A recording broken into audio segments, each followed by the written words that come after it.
out today for some more tailgate talk.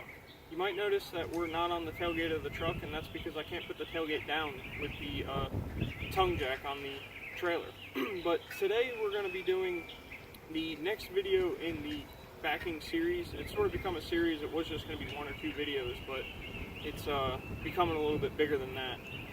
We're going to be demonstrating some of the things we talked about in the last video. So if you guys haven't checked out the first video that I did on this, go ahead and go back and watch that now, and then come back and check this one out. If you have watched that, you already know some of what we're going to be talking about today.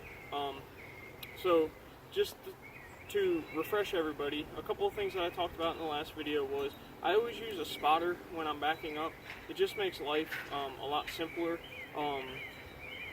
when you're backing the trailer in, because something this tall is just it gets a little bit tricky. There's a lot of things to consider. Low hanging branches, people running back and forth in between your campsite and things like that. So a second set of eyes is always beneficial. Another thing that you'll see is whenever I'm backing up, I'll have the 4 ways on, or the hazards, whatever you want to call them.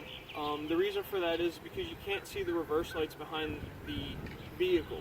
If you notice, the trailer is actually wider than the truck. So people in campgrounds or parking lots, truck stops, wherever you might be, they don't know why you're not moving, or they don't know that you're about to back up, things like that. So it just gives you that extra signal, extra little bit of communication to everybody else around you.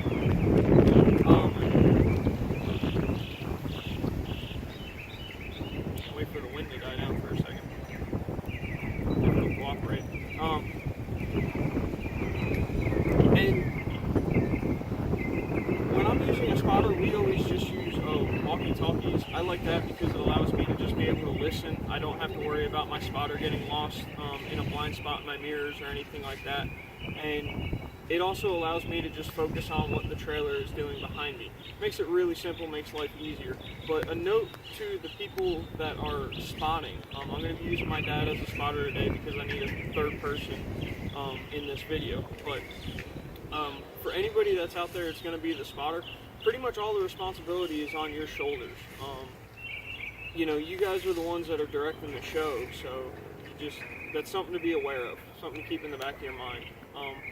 That's all that I'm going to say really on this, and we're going to get into it in just a minute here. But before we do that, I don't want to forget, some of the guys in the group actually know Michael Lee. I believe he is in the group. He recently passed away from cancer on Thursday. There is a GoFundMe page up for his wife. I know she had to quit her job to help take care of him when he came out of hospice care and things like that.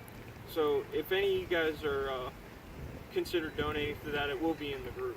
I don't want anybody to feel pressured into it, but it is there. And other than that, we're going to get started.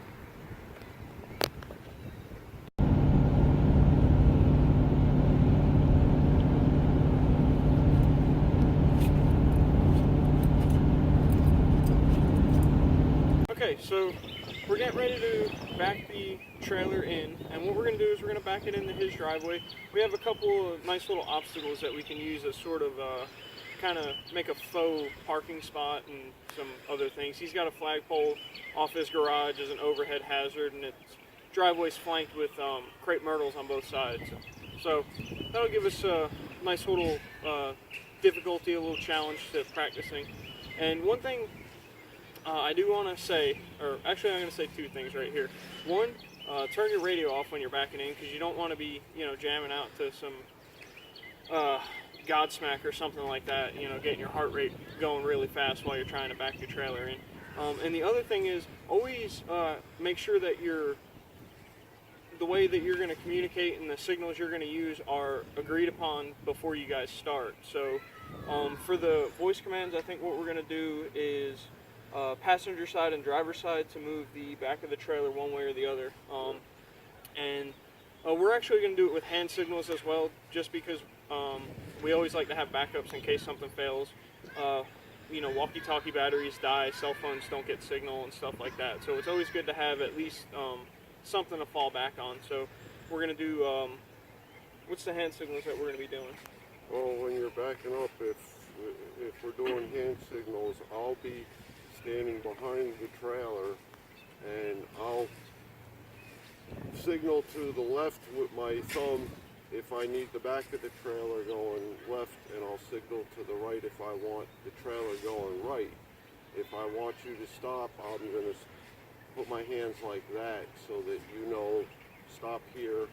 We may have to update what we're doing so that you know which way to go, because you can't necessarily hear me sometimes depending on the noise that's around us when we're doing this. And that's pretty much the only signals, other than if I need you to stop and pull up to straighten out or get a different angle so that we can get the trailer where we want it. Okay, sounds good. We'll get started.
So as you can see, that's pretty easy to do with two people, especially with the radios. You know, it's like I said, there's not a whole lot of thought on the driver's part. You just sit back, listen to what the spotter tells you to do. We're going to go ahead and swap trucks now. We're going to switch over to my dad's truck just to kind of give you guys an idea. I know in the first video I talked about how every truck and every trailer setup is going to back and turn a little differently, so we're going to give you an example of that.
Okay guys, so that's backing it in with a spotter using hand signals.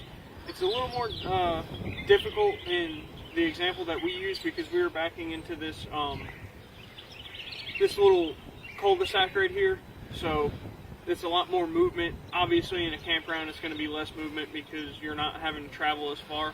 And this is also what I was explaining in the first video about always backing into a place, whether you're at a truck stop or a campground or something like that. Because if you look at this intersection and the way that it's laid out, I would literally have to back this truck up about 30 feet before I would be able to see what was going on this cross street here. So that's what I was talking about. I know it's kind of hard to understand without a visual, so but because we're backed in here, when I'm ready to leave, all we have to do is just pull straight out. We can look left, look right, make sure that nobody's coming, and we're ready to rock and roll. And that's all that I have for you guys today. As always, like, comment, subscribe to the channel. Hit the little bell. Again, guys, those comments are important. They let us know if we're going in the right direction or the wrong direction or what have you. Get on there, comment, tell me that I suck, or, tell me I don't know how to back a trailer, or whatever you want to say. All that stuff's fun. And as always, stay safe out there, and we'll see you guys on the next one.